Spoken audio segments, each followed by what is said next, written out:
Hi, my name is Mandy Donnelly. I want to thank you for considering my application for the Future Administrators Academy in Alvin. First, a quick word about myself, an introduction. I am a teacher at Harvey Junior High. I've been teaching for 8 years, all at Harvey, all in science. I've taught 7th and 8th grade science, anywhere from SI classes to MAP classes. And I also coach girls' sports at Harvey. I've done that for the last 6 years. In this video, I'm going to answer 3 questions. One is, what is my philosophy of education? Second is, what do I believe is one of the most pressing issues in education right now? And third, why do I aspire to be an administrator?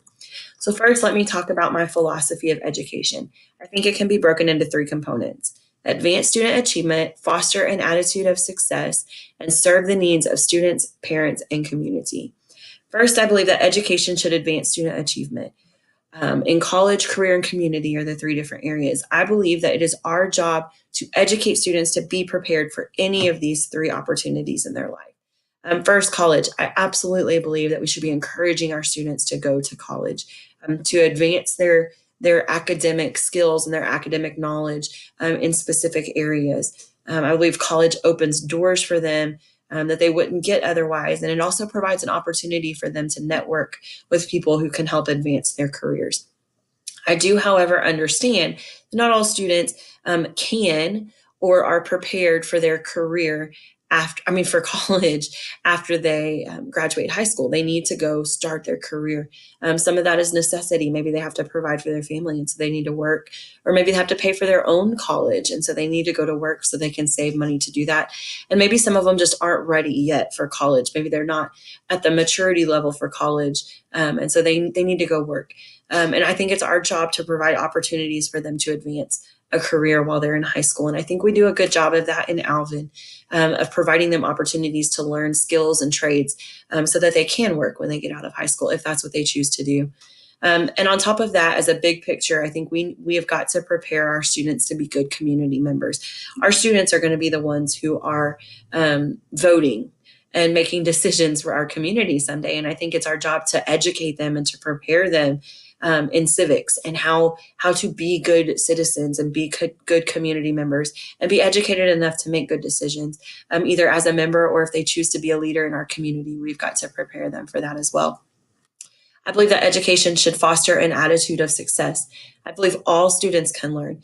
We've got to hire teachers and leaders and administrators that believe students can learn. Because I think if you ever have a teacher who has said they just can't do it, well, that's somebody that probably shouldn't be in education. Otherwise, what are you doing here? If you don't think they can learn, what are you doing? So we've got to foster that attitude of success and that they can learn. They can learn. We just have to figure out how they do that best. I think we also need to teach our students to be responsible in and for their education. And we do that from a very young age. We give them homework and we let them be responsible for that. The older they get, as they get into high school, especially, they get to choose the classes that they take. And in choosing those, they are directing their path toward a specific, maybe a specific career. And when they do that, when they take that and they get to choose what they do, then we see the success rate is higher because they're interested in it. They want to do that. They want to advance themselves in that path. And so I think we teach them to take responsibility for their education. I also think we celebrate successes and learn from failures. We do a good job of celebrating success. We have ceremonies and NJHS inductions, and I think we do a great job with that. But I also think it's important to learn from our failures. In science, we fail a lot. We mess things up a lot. And I always tell my kids, fail better next time, fail better, do better.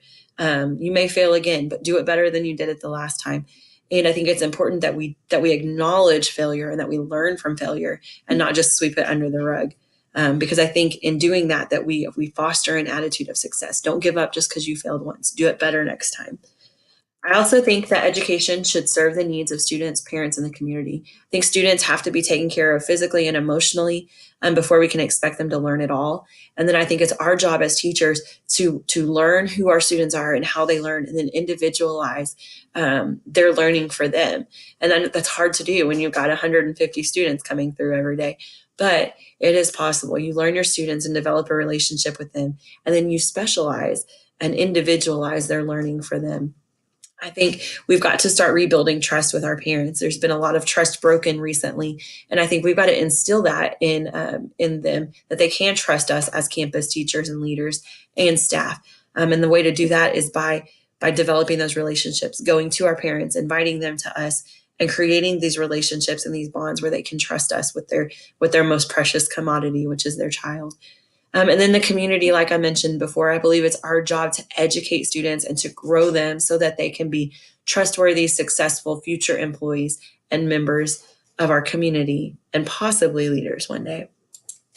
I believe that one of the most pressing issues in our education right now, our system, is how student achievement is measured. And I know that this is not a new issue, but it is an issue that I've looked into recently.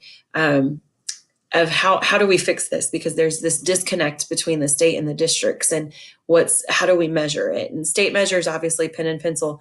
In our district, we've done a good job of saying it's not just pen and pencil, but how do they actually know it. We have these performance tasks where we give them a presentation or a project and let them show their knowledge, which is a fantastic way for students to get to choose to show what they know.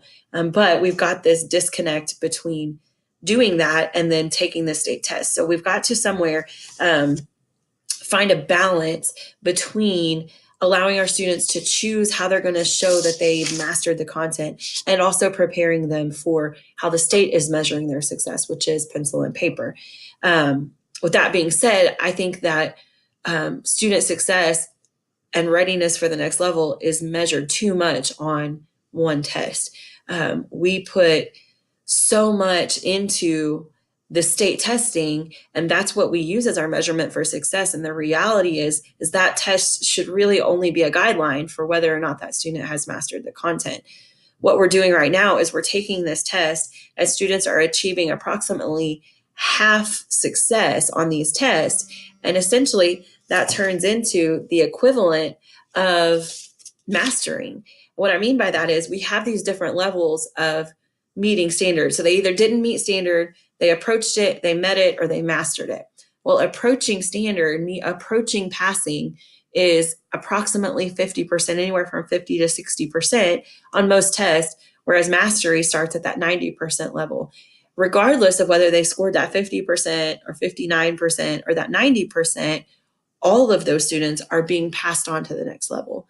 And what we're doing is, instead of helping those students actually achieve at a level where they'll be successful in the next level, we're allowing this gap that they have, this half knowledge, to move on. And so when they go to the next level, we are increasing those learning gaps exponentially every year that they just barely pass. And if we're being honest, most of the time our students that didn't meet standards move on also. And so the gaps that they have are even larger, and it's just growing and growing as they move on.